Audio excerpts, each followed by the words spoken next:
Y viene este tema ahora, que este tema, muchos de ustedes levantaron la mano que son dermatólogos, y a lo mejor este tema lo tienen un poco alejado, no está tan cercano. Sin embargo, se viene hablando mucho de esto. El melanoma es un tumor que todavía no, nos cuesta saber, nos cuesta sacarle la ficha al melanoma. Hay pacientes que vienen al consultorio, a lo mejor ustedes tuvieron alguna así, se saca la remera o la camisa, hombre o mujer, medio adulta, no tiene mucha seguridad ni confianza.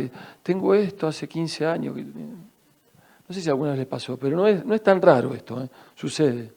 Y la paciente está así con esto solo y hace estudios de extensión y este es todo ese melanoma que tiene gigante.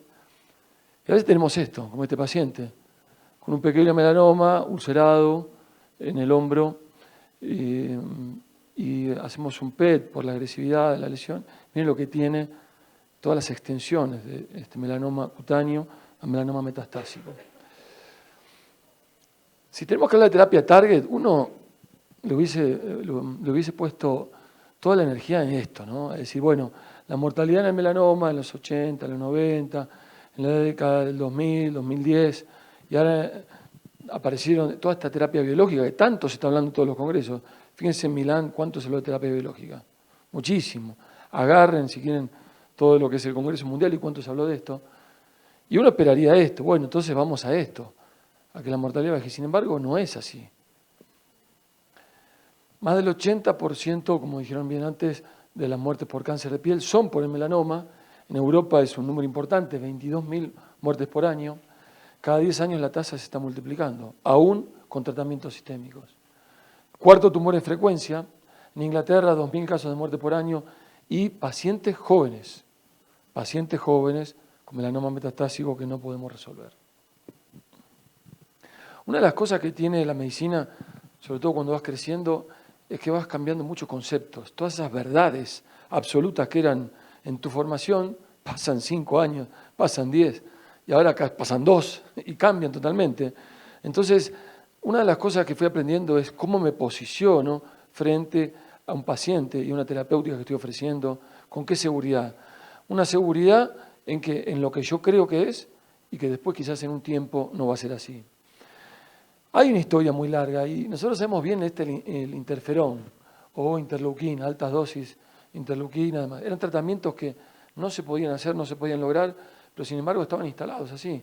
Y los oncólogos manejaban esto en forma casi monoterapéutica para tratar de frenar el melanoma metastásico. Y hoy tenemos esto, que esto siempre es una ensalada, siempre que nos ponen esto no sabemos ni por dónde empezar a mirar y demás, y los nombres de cada uno de los medicamentos, las vías que tocan, todas tienen una explicación del por qué, pero es muy difícil hacerlo sin tener esto. Entonces, hay que estar embebido en esto, hay que leerlo, no hay que estar tan alejado, no todo es tan complejo en el momento que uno empieza a transitar. El primer día que aprendieron a manejar seguramente miraban la palanca de cambio, tenían que mirar todo. Hoy lo hacen inconscientemente, pero no en el mal sentido de la palabra, ¿no? Porque veo que hay muchas mujeres y en Argentina siempre decimos que las mujeres manejan mucho mejor que los hombres. Pero lo hacemos en forma inconsciente y esto es lo mismo. Esto es un aprendizaje, no es difícil, es un aprendizaje. En este caso clínico, paciente de 62 años, que yo lo vi en mi consultorio, creo que en el año 2012, 2013, 2014, una lesión tumoral dolorosa en el glúteo. Así vino al consultorio. Linfoma, puede ser, ¿no? Bueno, lo biopsiamos, metástasis de melanoma. Pero una metástasis, una cosa de medida. En el glúteo, lo denudamos, ¿dónde está el primario? Tenía la mutación, bueno, también tenía la mutación. Vamos a hacer un PET. Captación en todos lados. Se palpaba la lesión en el codo, las axilares también. Nódulos en relación en planos musculares en la región glútea y el muslo. Un problemón. El paciente sentado ahí, perfecto estado general, pero con todo este drama. Hablo con el oncólogo en el año 2013, 2014, que estaba ahí, y el paciente hizo terapia sistémica con bemurafenib. Tenía la mutación, ¿no? Sí, bemurafenib. Y el paciente hizo ese tratamiento y 5 años después me sigue viendo y no tiene absolutamente nada. Ojalá fuesen todos estos pacientes así. Y creo que viene un poco acá simplificado en esto, que hay muchos avances en lo que nosotros podemos ofrecer a los pacientes con melanoma, que esa posibilidad de ofrecer terapéutica es como que está frenada, nosotros es como que no podemos medicar al paciente con melanoma metastásico. ¿Y por qué no podemos? Si nosotros hacemos el diagnóstico, hacemos el seguimiento de un paciente con melanoma, detectamos el ganglio, se lo punzamos, es positivo, lo mandamos a vaciamiento, no tiene otras lesiones, lo seguimos tratando y después aparece otra y no podemos dar un tratamiento biológico. ¿Por qué? Hay una mejor sobrevida con estas terapias, las terapias combinadas, eso es un poco lo que va a estar apuntado en esto, pero el problema es que hay una respuesta heterogénea. No podemos predecir que vos vas a andar bien y vos vas a andar mal. Entonces, tampoco podemos hablar con tanta seguridad. Y además de eso, hay un montón de protocolos vigentes, que si ustedes son parte de los protocolos, se van a inclinar a direccionar a sus pacientes a estos tratamientos. Si leen los libros 10 años atrás, nos decían, indiquen a sus pacientes tratamientos en protocolos, guíenlos, direcciónenlos, porque es lo único que nos va a poder aportar datos si vamos a ir por un tratamiento sistémico mejor para el melanoma, porque el melanoma deja de ser suficiente el bisturí cuando se fue de la piel. Aprendimos lo que es un protoncogen o genes de supresión tumoral. Si nosotros tenemos mutaciones en un protoncogen, va a estar estimulado para activar la proliferación tumoral. Si nosotros tenemos una supresión en un gen de supresión tumoral, está mutado, no se va a alterar la actividad del gen supresor, entonces la respuesta tumoral va a estar activada. Lo mismo que cuando hablábamos en psoriasis, ya hace un poquitito más, hace más o menos 15 o 20 años, ¿no? Creo que de psoriasis pasa el tiempo para todo.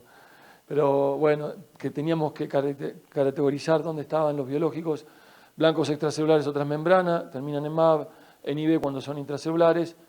Y ahí viene el mundo, porque primero son números, después son palabras, y todavía tenemos muchos números que vienen saliendo. Si ustedes ven en los trabajos de investigación, las drogas con el número como tal, y hasta que salen el nombre y son aprobadas. Y después vamos viendo cómo fueron aprobadas, con qué margen de seguridad fueron aprobadas, en qué se basaron para aprobarlas. Pero bueno, en el año 2010, 11, 12, 13, todos estos cambios los fuimos viviendo muchos de nosotros en lo que es el tratamiento del melanoma metastásico. Pequeñas moléculas inhibidores de la vía MAPK, que es lo que más se estudió. Acá está la vía, el MEK. Acá viene el nombre del MEK, acá viene el ERK, del nombre también de dónde llega, pero básicamente el RAS, el RAF, el MEK y cómo se aumenta la proliferación celular. Si había una mutación a este nivel, nosotros podemos actuar y ahí es como que se ve que casi el 48% puede variar. Fíjate la serie que pusiste, que es mucho menos la mutación. Algunos dicen que los melanomas pueden tener más del 80% de mutaciones del BRAF, depende del estudio y qué tipo de melanoma es. Tienen la mutación en el BRAF, entonces si nosotros tienen el BRAF mutado y nosotros podemos bloquear esta mutación, no vamos a estimular la proliferación celular. Y así está, acá tenemos los nombres, porque una de las cosas que también hay que aprender cuando empezamos a querer tratar a pacientes con melanoma es saber los nombres comerciales. Nosotros no sabemos los nombres comerciales, no sabemos recetar. Si yo le doy a ustedes un recetario para hacer darle un tratamiento sistémico a este paciente biológico, y no sé, ¿qué le pongo? ¿Bemura? ¿Le pongo como le decimos? Porque ni siquiera vemos a veces ni cómo termina, porque todo, Dabra le ponemos, ¿Dabra cuánto? Bueno, acá está, el Selvoraf, si tiene contacto con los laboratorios es importante, también es importante tener contacto con los laboratorios, porque los estudios de investigación salen a través de ellos también. Y GlaxoSmithKline con el Dabrafenib, acá tenemos los dos inhibidores del BRAF, estas pequeñas moléculas para tratar de frenar esto. Fíjense con qué lo compararon, con dacarbazina. ¿Cuántos pacientes ustedes saben que trataban melanoma metastásico con dacarbazina? Casi ninguno, pero bueno, fueron aprobados así. También hay que ver que había una necesidad. Todos los pacientes fallecían, bueno, che, ¿qué tenemos? A ver, esto algo nuevo. Hay presiones de todos lados, hay presiones de la industria también, créanlo que es así. Bueno, tasa de sobrevida, entonces cuando apenas nosotros vimos esto, eran 3 meses de sobrevida que mejoraban. VEX 5 comparado contra 3, 6,9 meses comparado con 2. Entonces decíamos, no, esto no sirve, y ya cerrábamos la cortina. No cierren la persiana, no cierren la cortina, sean abiertos un poquitito de esto. Tasas de respuesta, ojo con esto, porque esto depende de dónde que se mira. Y todos los laboratorios, una vez que ven los resultados, dicen, bueno, nosotros vamos a marcar mucho más esto que esto, porque este es un porcentaje que nos da bien alto. Efectos adversos, algo manejables, sabemos que se activaba la vía del RAS, por eso había más carcinomas espinocelulares y keratocantomas, algunos pacientes nosotros vimos como tal. Se hace la activación paradoja por algunas algunos motivos que puedan explicar el por qué sucede esto. Mecanismos que se muta el RAS, hay otras mutaciones o mutaciones de nuevo que puedan tener el MEC, por el cual, por más que bloquees esta vía, había mucha resistencia y quizás a los 6 meses ya había resistencia a estas drogas.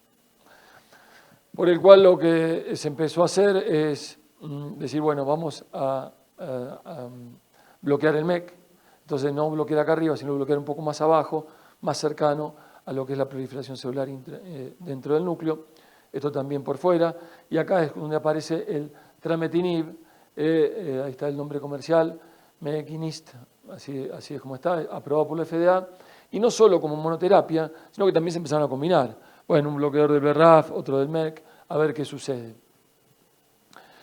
Fíjense de vuelta, el estudio es comparado con dacarbazine y paclitaxel.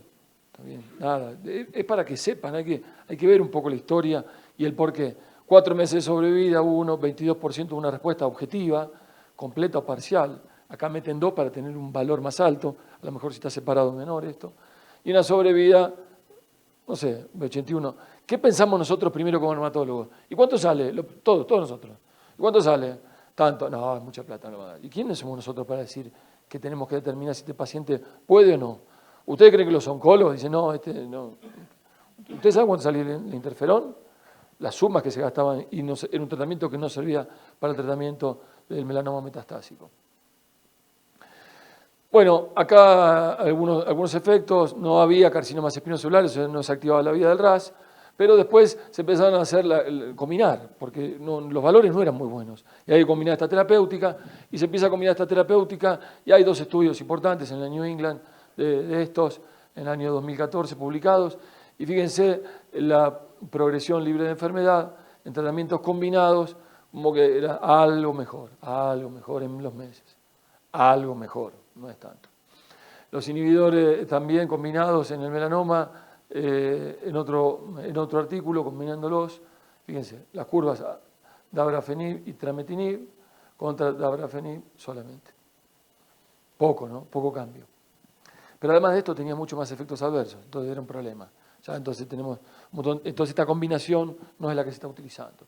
Inmunoterapia, y la inmunoterapia es la gloria, porque si vos decís, bueno, si yo puedo generar que tu propio organismo ataque al melanoma, sería fantástico.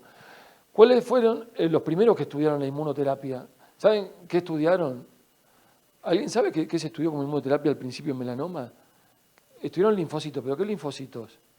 Los que estaban rodeando los linfocitos que estaban rodeando al melanoma. Sacaban esos melanomas, los cultivaban y los aplicaban. Eso empezó a tener, yo lo voy a decir, eso empezó a tener tasas de respuesta muy altas. Pero ¿saben cuánto costo tiene eso?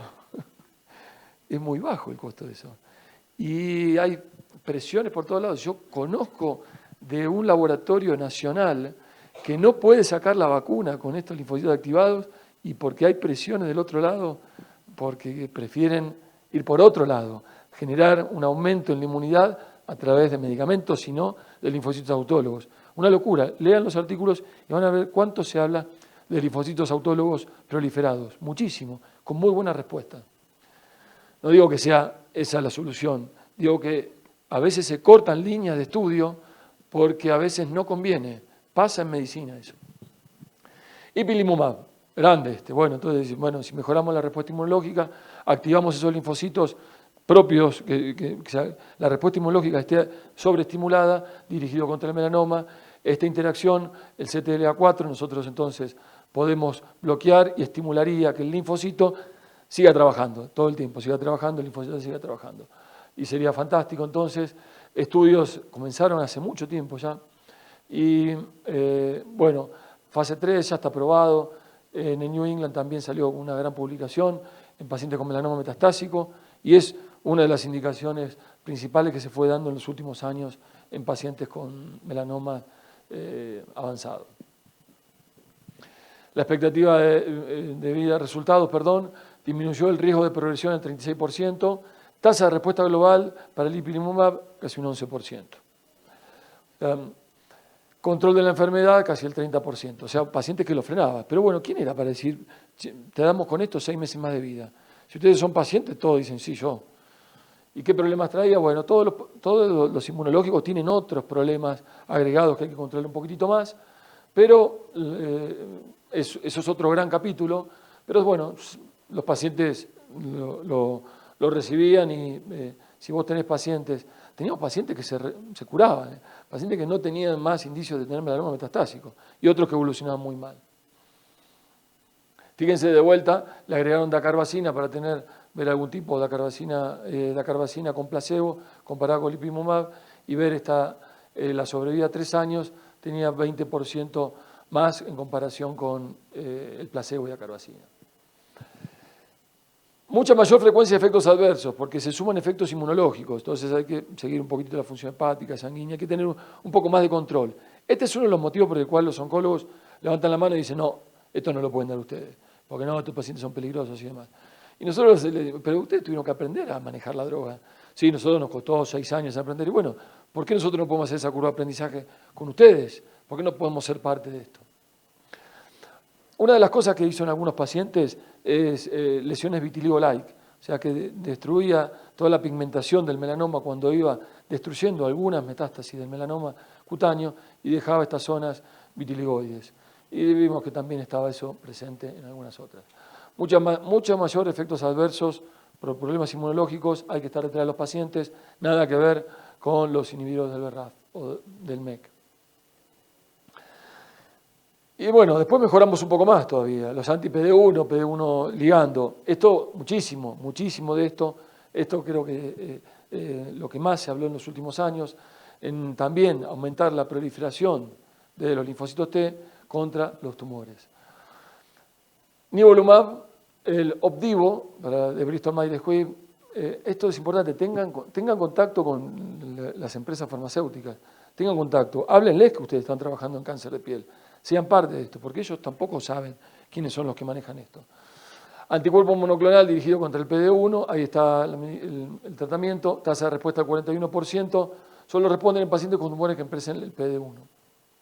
Pembrolizumab, un gran conocido, el pembrolizumab, porque también lo estamos utilizando para el carcinoma espinocelular, el Keytruda, y bueno, también una sobrevida global de 62% a los 18 meses. Hay miles hay miles. Lo que se ve es que ya no hay una monoterapia para el melanoma. Todo indica que esto tiene que ir para 2 terapias o 3 terapias. Nuevos targets moleculares, hay terapias combinadas. Lo último que leí que les comparto es un anti-PD1 más un inhibidor del IDO. El IDO es una enzima intracelular que induce el interferón gamma para cambiar el microambiente tumoral. Vieron que se habla muchísimo del microambiente en enfermedades como la dermatitis atópica, como la psoriasis, también para lo que es el tumor. Si vos alterás la inmunosupresión en el microambiente tumoral, el tumor va a crecer. Si nosotros podemos trabajar inhibiendo esta enzima que va a inmunosuprimir el microambiente tumoral, seguramente vamos a tener una mejor respuesta inmunológica. Se está comparando entonces utilizar el Pembro o el Nivolumab con un inhibidor del IDO. Se está comparando el anti-LAG. El anti-LAG regula la función de las células T. Así lo tuve que poner así, leerlo porque no lo tenía, y se compara el Nivolumab con el anti-LAG, y si no el anti-PD1 con un inhibidor de la HDAC, que es el entinostat, es esto, que es un inhibidor de la respuesta inmune. O sea, van viendo en ese microclima otras moléculas, otros targets donde poder actuar. Pero no es solo eso, también esto, lo que les decía antes, con los números de la asociación de 2 o 3 drogas, en dónde está, quién es el que sigue el estudio. Si ustedes se meten en internet y buscan esto, también lo tienen. Pembrolizumab, dorafenib, trametinib, miren un número de las drogas, hasta no tener los nombres definitivos son experimentales. Otro número más y otros. Hay un mundo allá afuera, hay un mundo en el tratamiento del melanoma y estoy convencido que si queremos hacer bien oncología cutánea, no podemos quedarnos afuera. Si es a dónde vamos, a lo mejor, entre paréntesis, hoy muchos de nosotros decimos, bueno, ¿a dónde van? Porque muy poco nosotros estudiamos realmente eso. Nosotros vienen al laboratorio y nos dicen, bueno, esto y más, pero estamos muy poco dentro de la investigación. Hay estudios combinando, como dijimos anterior, que están combinando quimio y radioterapia, vacunas para la inmunoterapia, que es lo que más están frenando, aunque no creen la industria, frenan el desarrollo de las vacunas, sobre todo estas vacunas personalizadas. Y hay que encontrar biomarcadores que nos permitan ver por qué hay resistencia a estas drogas, por qué el paciente empieza a responder y después no. ¿Qué otra cosa sucede? Lo primero que hacemos, postulamos posibles mecanismos que se alteran, posibles mutaciones que aparecen, pero la realidad es que mucho no sabemos. Este trabajo de mecanismos de resistencia de los checkpoints, dónde ocurrirían y hacia dónde van a frenar esos mecanismos de resistencia, formando células T antitumorales mucho más resistentes y reactivas, activando el funcionamiento de las células T mucho más para frenar estos mecanismos de resistencia, o si no, formando nuevas linfocitos T antitumorales con memoria, para que el paciente que responda después, porque después de unos años vuelve a tener lesiones en otro lado y te quede como una memoria final. Hay muchísimos cambios en esto. Y también hasta es muy difícil cuando uno no está metido en esto para poder sentarse. Entender la respuesta biológica cuesta muchísimo más porque nosotros no hacemos investigación. Salvo que ustedes formen parte de esto, que sería buenísimo. Y no hay primera línea en esto. Y muchas veces nuestra primera línea es lo que nosotros tenemos más a mano, lo que la obra social nos autoriza. Eso es lo que nos pasa en Argentina. Nosotros trabajamos en un sistema cerrado que tenemos que a veces hablar con la obra social para decir cuál es la combinación terapéutica para este tipo de melanoma y ahí poder indicar el tratamiento. Y algo de esto lo veo como comentario final. Esto que nosotros veíamos al principio que no era tan bueno, parece sí que tiene, y hay algunos pacientes que ha resuelto. ¿Y cuánto podemos involucrarnos? ¿Quiénes somos para decir vos sí o vos no? Que hay un especialista que puede decir, vos podés hacer esto, vos no. Estaba hablando con ustedes, algunos de ustedes afuera, y decir, ¿cuál es el límite del ginecólogo? ¿Cuál es el límite del oftalmólogo? ¿El párpado, el borde libre? ¿Párpado inferior? ¿Cuál es el límite del dermatólogo que quiere operar un tumor ahí? Y esto también lo mismo. ¿Quién es vos sí o vos no? Este domingo en Argentina se juega Boca River. No sé si se juega, si matan a alguno, porque bueno, tenemos ese problema, ¿no? ¿Saben por qué les traje esto? Porque se va a jugar acá en el Monumental y todo, pero yo veo que nosotros en inmunología y en melanoma estamos en la cancha mirando esto. Y miramos esta parte, y cuando la pelota está acá, nosotros y vemos, uy, sí, la está llevando, no sé, ahora, hay muchos colombianos en River que juegan muy bien, la está llevando, Fabro, ahora lo llaman para la selección. Pero después vemos que pasa algo acá, y escuchamos a las hinchadas gritar, escuchamos que del otro lado gritan, a veces gritan penal, pero no lo estamos viendo. O sea, creo que muy poco, estamos viendo muy poco lo que es melanoma, pero estamos reconociendo que nos falta mucho por conocer, que estamos sabiendo que existe una gran parte, y otra, por ahora, no la vamos a poder ver. Así que la idea es que esto de a poco se vaya ampliando y que nosotros seamos parte de todo esto, toda esta fiesta. Muchas gracias.